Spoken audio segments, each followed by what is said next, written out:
The alarm screamed through the academy corridors at exactly 0500 hours, just like every other morning for the past 6 months.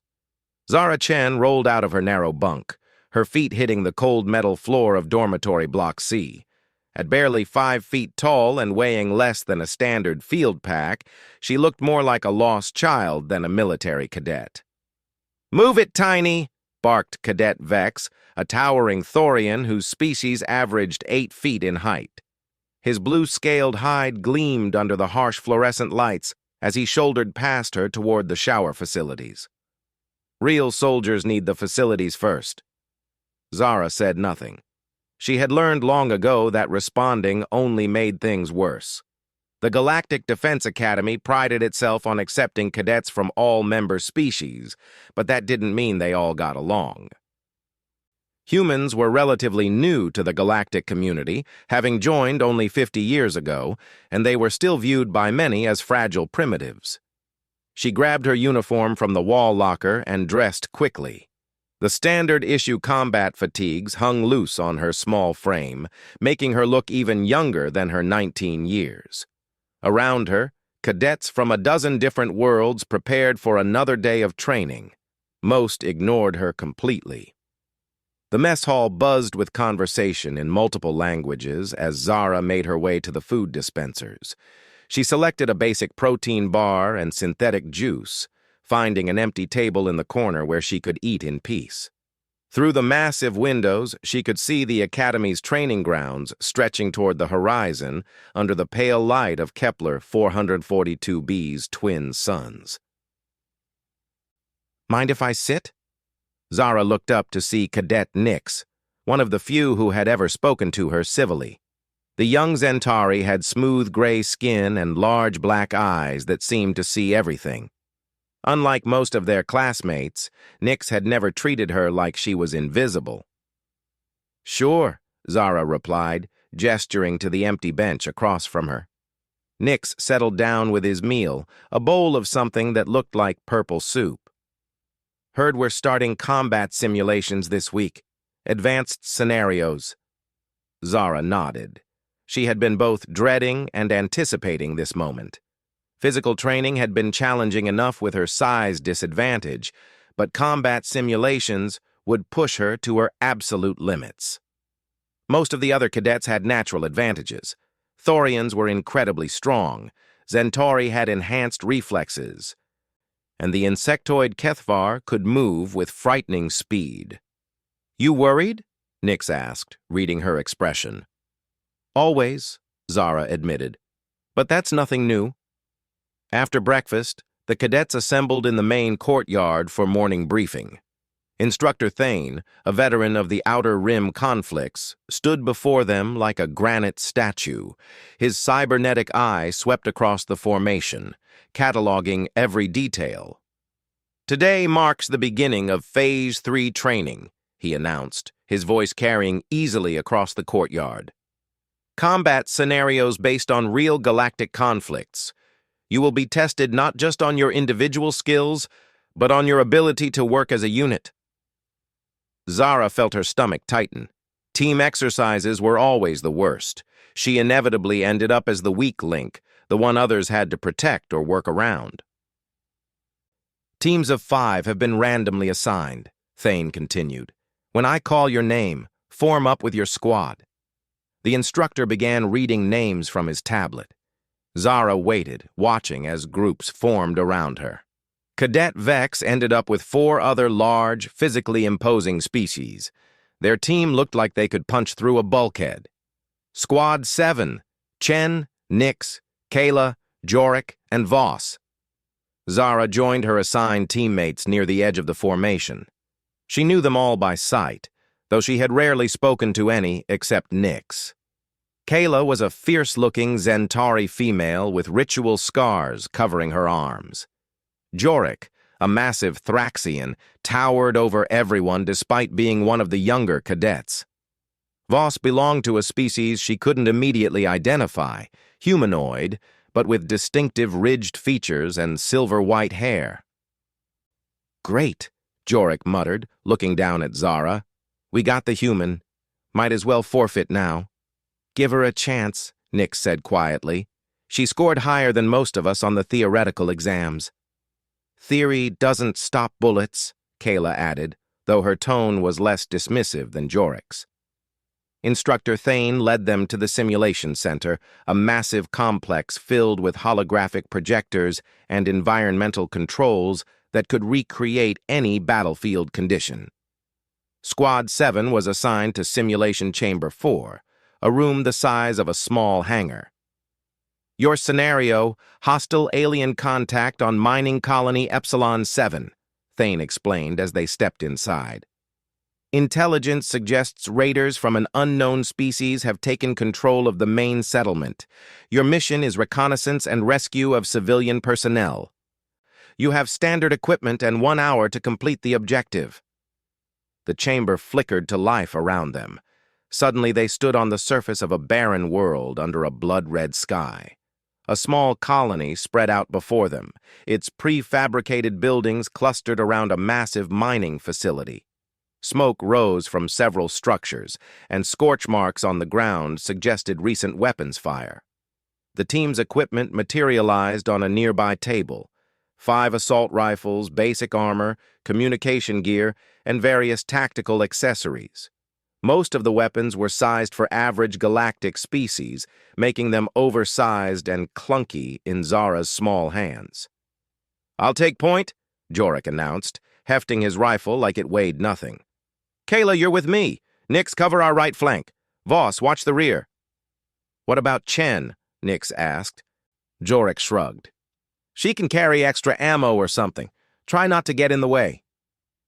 Zara bit back her response and picked up one of the rifles. It was heavy and awkward, but she had trained with similar weapons. She also grabbed a tactical scanner and some basic medical supplies. They advanced toward the colony in a loose formation. The simulation was incredibly realistic. She could feel the gritty wind against her face and smell the metallic tang of the alien atmosphere. As they approached the first buildings, her scanner began picking up life signs. "Movement in Building 3, she reported quietly. "Multiple contacts, but the readings are strange."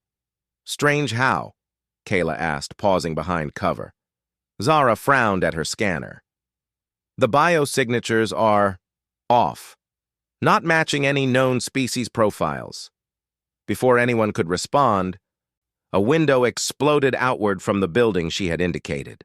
Something large and fast burst through, heading directly for their position. Jorik raised his rifle and fired, but the creature moved with inhuman speed, dodging between buildings. "What the hell was that?" Voss shouted. More movement erupted from the colony buildings.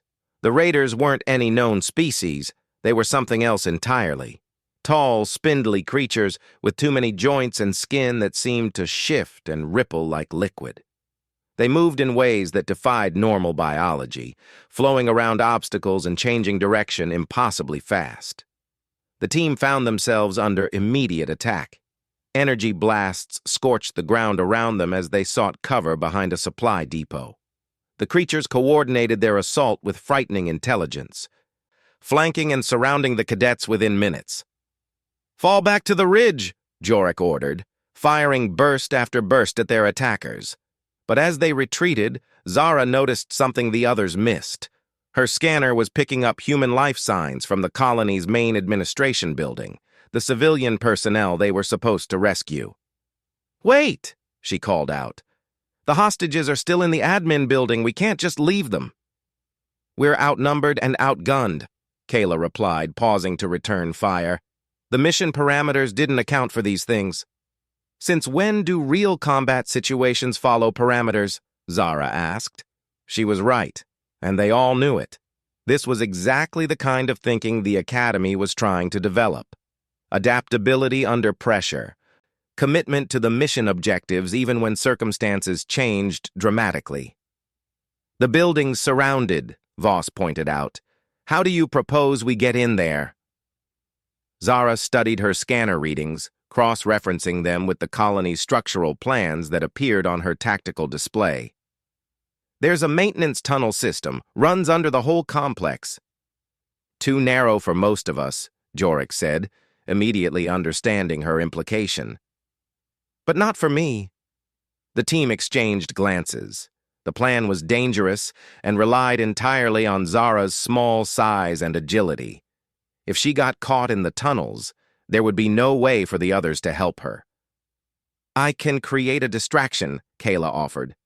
Draw their attention while Chen goes underground. And I can monitor her progress from here, Nix added, tapping his communication gear. Guide her through the tunnel system. Jorik looked uncertain, but nodded slowly. All right, but if it goes wrong, we abort and extract. No heroics. Zara found the tunnel entrance behind a storage facility on the colony's edge.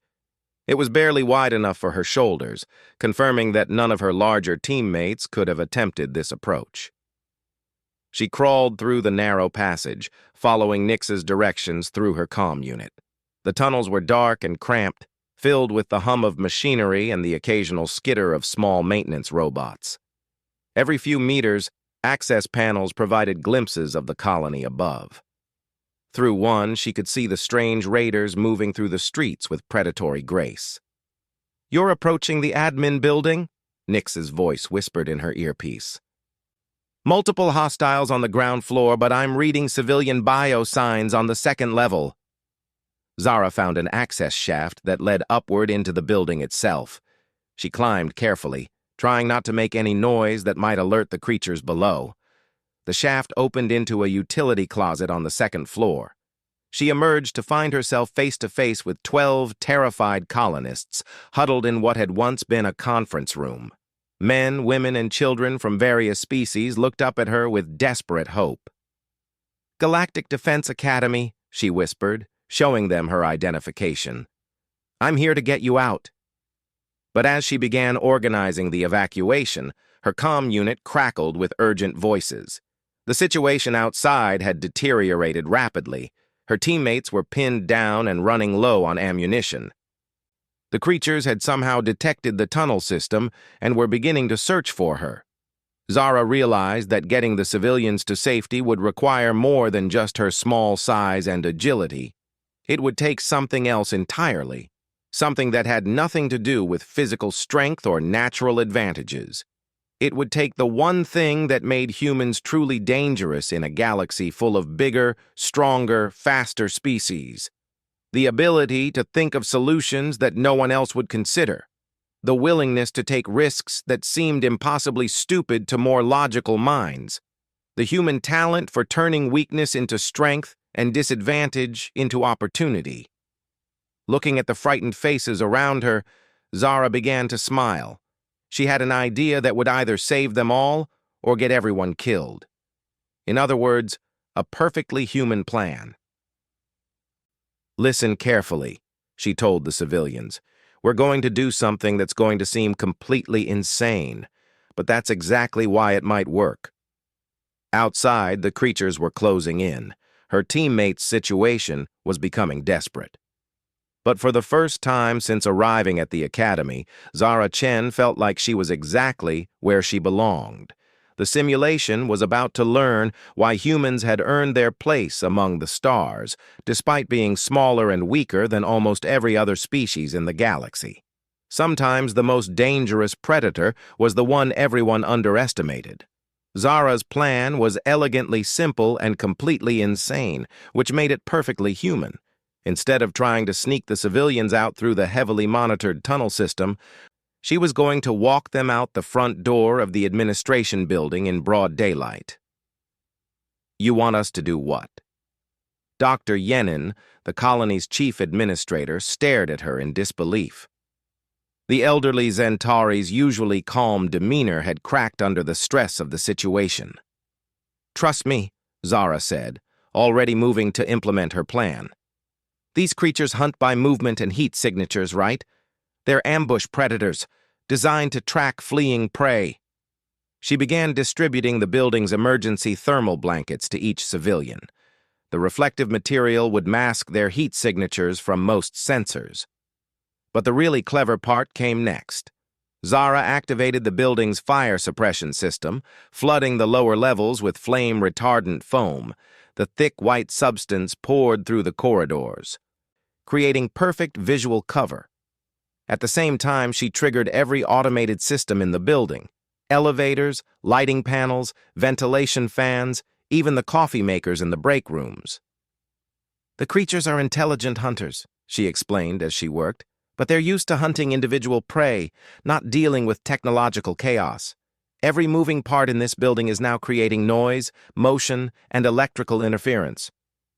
Through her comm unit, she could hear her teammates' increasingly desperate situation. The raiders had found the tunnel entrance and were systematically searching the underground passages. "Chen, where are you?" Jorek's voice was strained. "We can't hold this position much longer." "Beginning evacuation now," she replied. "I need you to fall back toward the extraction point, but make as much noise as possible. Draw their attention away from the admin building." "That's suicide," Kayla protested. "No, that's tactics. Trust me and start shooting." The sound of increased weapons fire echoed across the colony as her teammates followed her instructions. Zara led the civilians down the emergency stairwell, the group moving slowly but steadily through the foam-filled corridors. The plan worked better than she had dared hope. The creatures were indeed confused by the technological cacophony she had created. They were hunters adapted to natural environments, not urban warfare zones filled with electronic interference. Every beeping alarm and whirring motor masked the civilians' movements. They reached the building's main entrance, where Zara paused to scan the area. 3 of the raiders prowled the street outside, their liquid-looking skin shifting color as they moved between shadows, but their attention was focused on the sounds of combat from the other side of the colony. "Stay close, move when I move, stop when I stop," Zara whispered to the group. "Remember, they're hunting for running prey. We're just part of the environment." She led them out into the open, moving with slow, deliberate steps that mimicked the building's automated maintenance robots. The thermal blankets made them appear as shapeless lumps on any heat sensors, while the chaos of alarms and mechanical noises covered any sounds they made. One of the creatures passed within arm's reach of the group, its eyeless head turning back and forth as it searched for targets, but it was looking for fast movement, desperate flight, the heat bloom of terrified prey. The civilians, moving with mechanical precision under Zara's guidance, simply didn't register as threats or victims. They made it halfway to the extraction point before the situation changed dramatically. "Chen!" Nix's voice exploded through her comm unit. "New contacts incoming. Ships on approach vector. Looks like a whole fleet." Through the smoke and chaos, Zara could see dark shapes descending through the blood-red sky.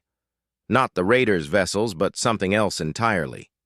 Larger, more sophisticated, with weapon signatures that made her scanner readings spike into the danger zone.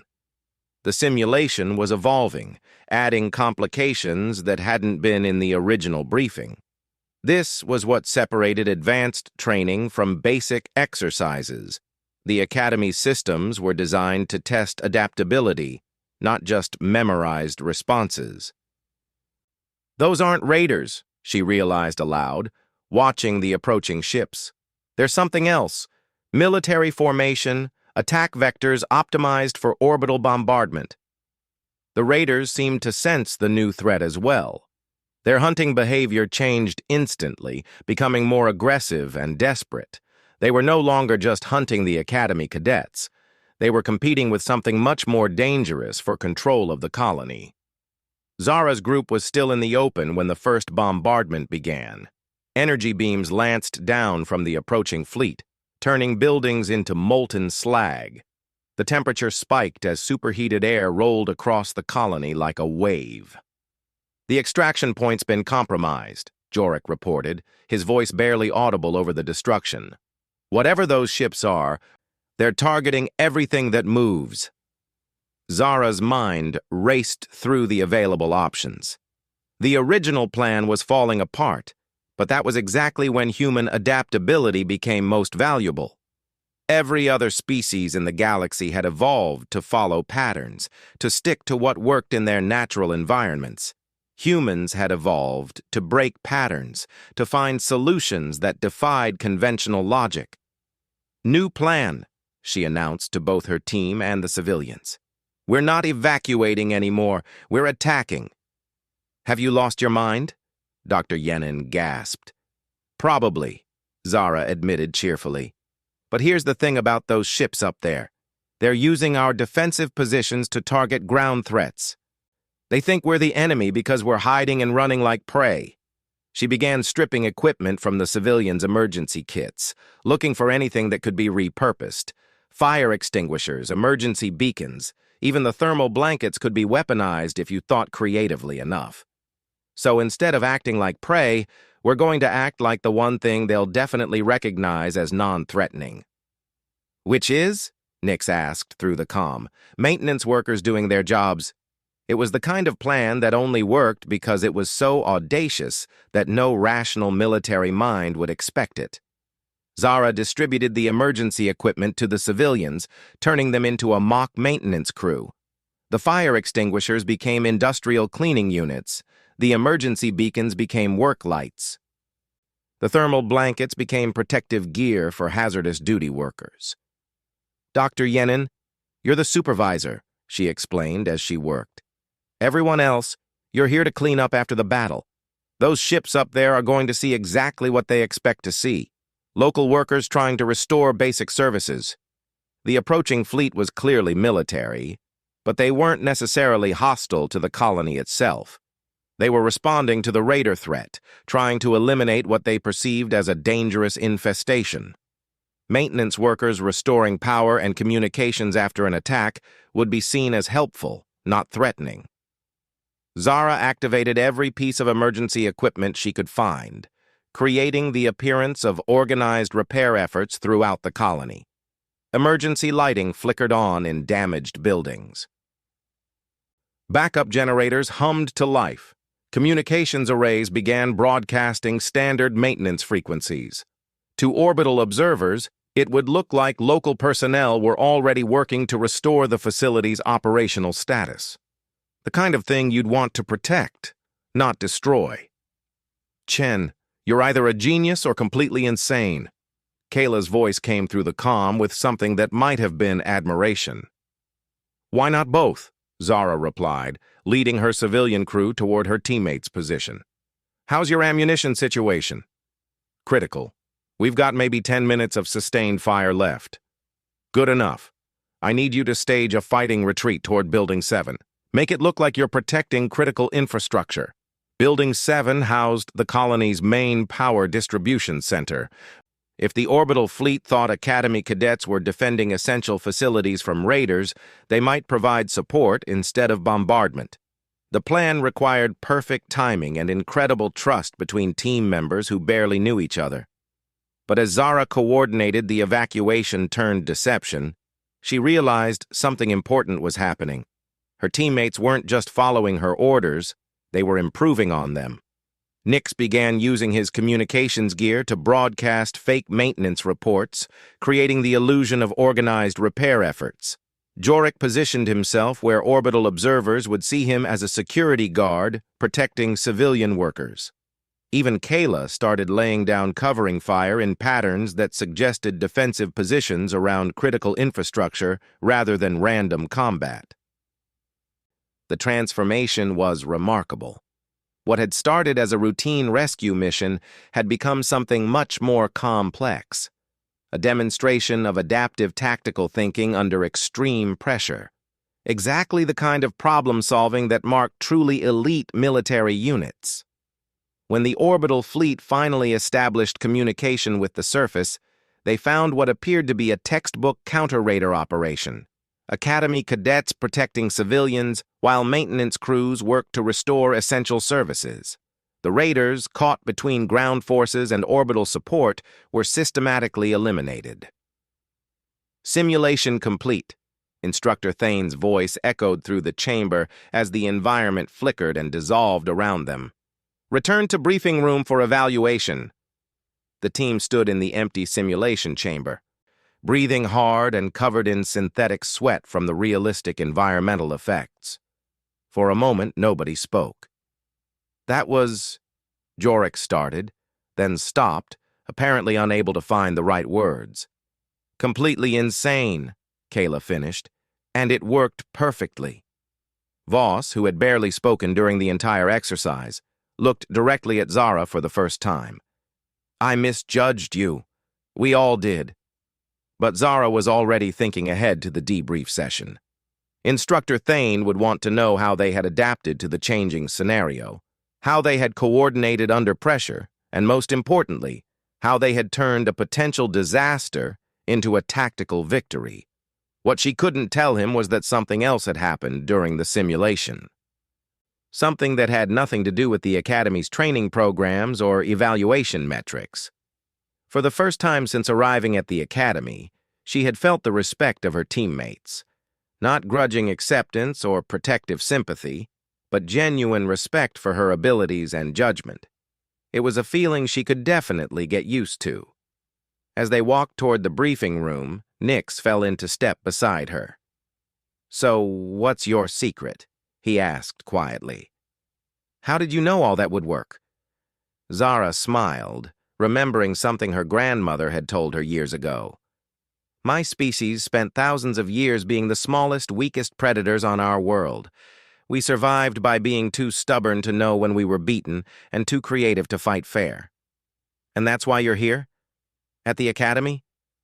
"No," she said, watching her teammates walk ahead of them, already discussing the mission like equals rather than babysitters. "I'm here because the galaxy needs to learn that sometimes the most dangerous warrior is the one nobody sees coming." Behind them, the simulation chamber reset itself for the next exercise. But the real test was just beginning. 3 months had passed since the simulation that changed everything. Word of Squad 7's unconventional victory had spread throughout the Academy, though the details remained classified. What wasn't classified was the sudden shift in how other cadets viewed Zara Chen. She was no longer invisible. "Chen, front and center." Instructor Thane's voice cut across the morning formation like a blade. Zara stepped forward, wondering what she had done wrong this time. But instead of the disciplinary action she expected, Thane handed her a data pad. "Congratulations, Cadet. You've been selected for advanced tactical training. Report to Section Chief Valdris after morning exercises." The formation buzzed with whispered conversations. Advanced tactical training was reserved for the top 5% of cadets, usually those destined for command positions or special operations. It was almost unheard of for a first-year cadet to be selected, especially one as physically unremarkable as Zara. Cadet Vex, the Thorian who had tormented her for months, stared at her with something approaching respect. "Guess size doesn't matter after all," he muttered, loud enough for her to hear. Later that morning, Zara found herself in the Academy's most secure section, standing before Section Chief Valdris. The Arconian was ancient by any standard, her crystalline skin reflecting the overhead lights in patterns that seemed almost hypnotic. She had served in conflicts spanning 3 centuries and was considered one of the greatest tactical minds in the galaxy. "Sit," Valdris commanded, gesturing to a chair that adjusted automatically to Zara's small frame. "Do you know why you're here, Cadet Chen?" "Because of the simulation exercise, ma'am." "Partially, but more importantly, because of what happened after the simulation." Valdris activated a holographic display showing detailed analysis of Squad 7's performance. "Your tactical innovations were remarkable, but not unprecedented. What caught our attention was your team's response to your leadership." The hologram showed biometric data from all 5 squad members during the exercise. Stress levels, decision-making patterns, communication efficiency, all had improved dramatically once Zara took operational control. "Explain to me, Cadet, how someone with your obvious physical limitations managed to earn the respect and trust of teammates from warrior cultures." Zara considered the question carefully. It was clearly a test, but she wasn't sure what answer was expected. "I didn't try to compete with their strengths, ma'am. I focused on what I could do that they couldn't. And what was that? I could see solutions they couldn't see, because they were thinking like warriors. I was thinking like prey. Valdris's crystalline features shifted in what might have been approval. Elaborate. Every species in the Academy evolved from either predators or prey, ma'am. The predator species think in terms of strength, speed, direct confrontation. They solve problems by overpowering them. But humans evolved as prey that learned to hunt. We think in terms of deception, misdirection, using the environment against our enemies.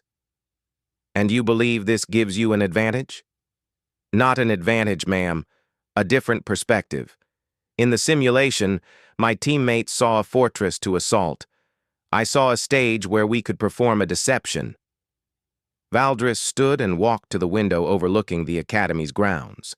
Thousands of cadets from dozens of species went through their training exercises below, preparing for careers in the Galactic Defense Force. There's something you need to understand about the current state of galactic politics, Cadet. We are facing threats that conventional military thinking cannot address. The holographic display changed, showing star charts marked with zones of conflict. Red areas indicated hostile activity, while yellow zones marked regions of concern. There was far more red than Zara remembered from her strategic studies classes. The hegemony wars ended 20 years ago, but the peace has been unstable. New threats are emerging from the galactic rim. Species we've never encountered, using tactics we don't understand. Our traditional military responses have been ineffective at best, counterproductive at worst. Zara studied the display, noting patterns in the hostile activity. The attacks seemed random at first, but there was an underlying structure that reminded her of something. "They're testing us," she said suddenly.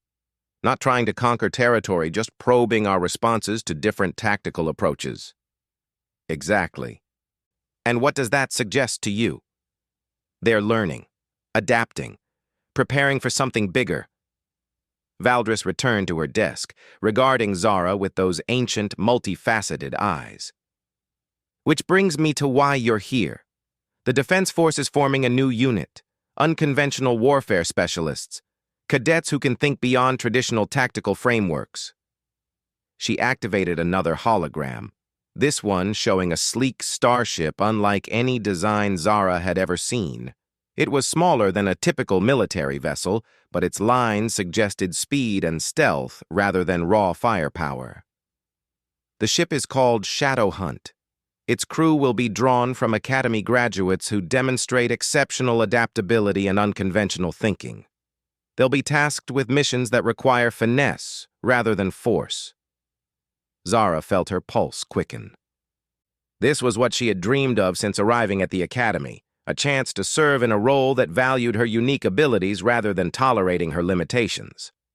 However, Valdris continued, there's a problem. The crew selection process has identified several promising candidates, but they lack operational cohesion. They're all individualists, brilliant in their own right, but unable to function as a unit. The hologram shifted again, showing personnel files for 5 cadets. Zara was surprised to recognize them all. They were the members of Squad 7. Your simulation exercise was the first time any of these individuals demonstrated the ability to work effectively as a team. More importantly, it was the first time they willingly followed someone else's tactical leadership. You want Squad 7 to crew the Shadow Hunt? I want you to make that possible. Your teammates have already been approached about the assignment. They've all agreed, but only on the condition that you serve as their tactical coordinator. Zara stared at the personnel files, hardly believing what she was hearing. Jorik, the massive Thraxian who had initially dismissed her as dead weight. Kayla, whose warrior culture normally prevented taking orders from anyone outside their species. Even Voss, whose people were notoriously independent operators. They specifically requested me?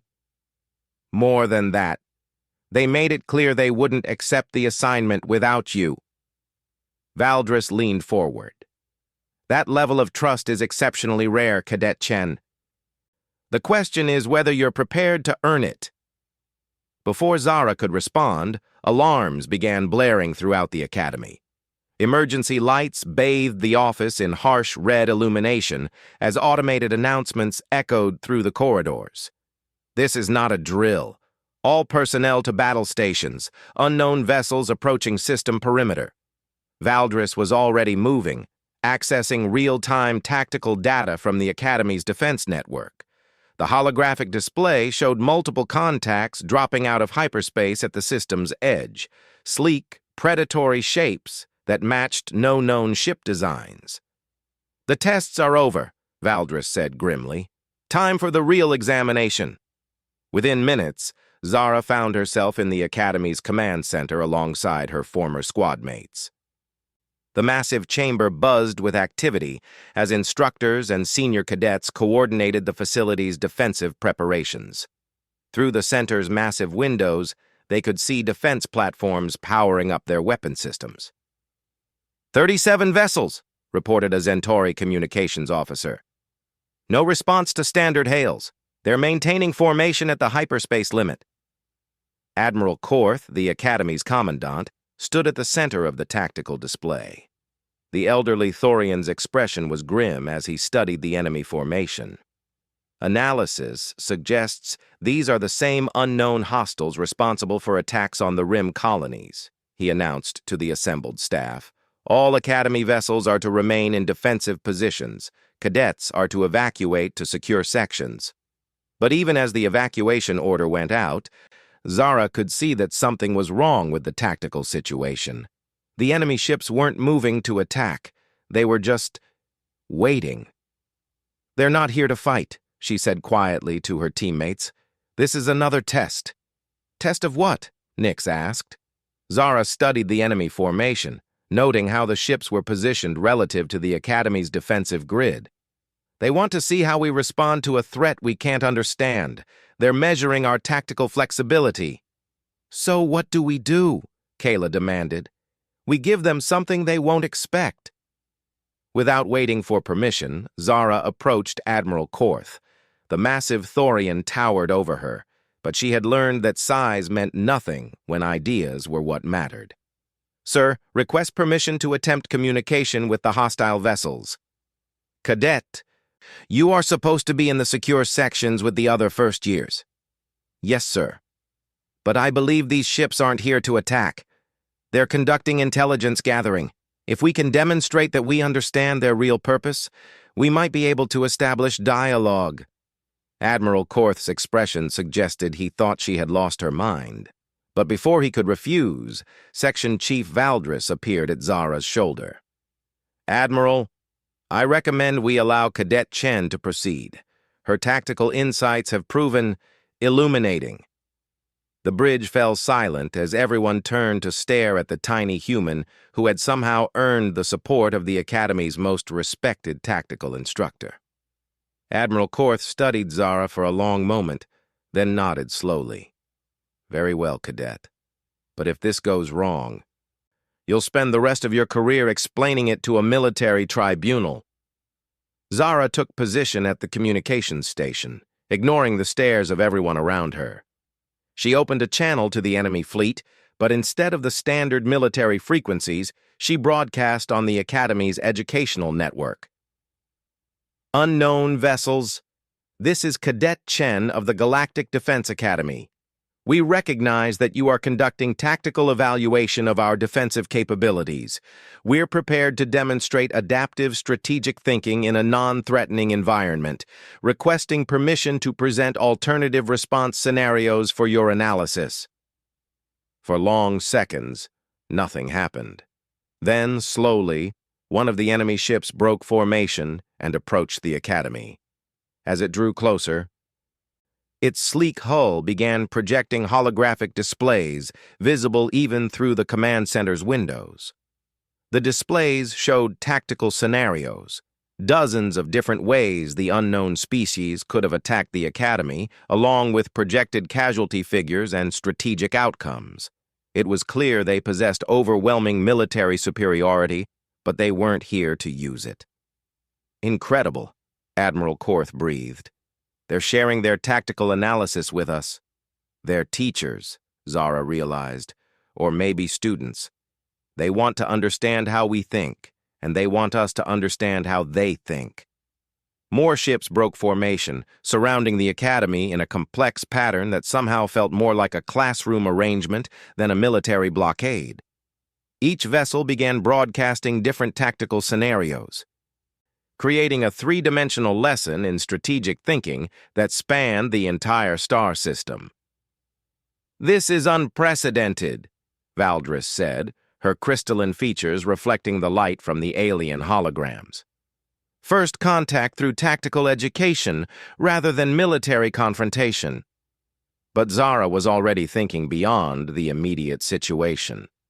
If these beings were conducting this kind of analysis throughout the galaxy, it meant they were preparing for something that required a deep understanding of how different species approached warfare. "They're not just studying us," she told Admiral Korth. "They're studying everyone. Every species, every military tradition, every tactical philosophy in the galaxy. The question is, why?"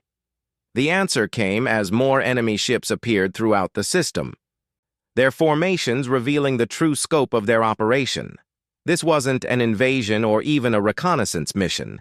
It was the largest educational exchange in galactic history, conducted by beings whose approach to warfare was so fundamentally different that they turned first contact into a classroom exercise.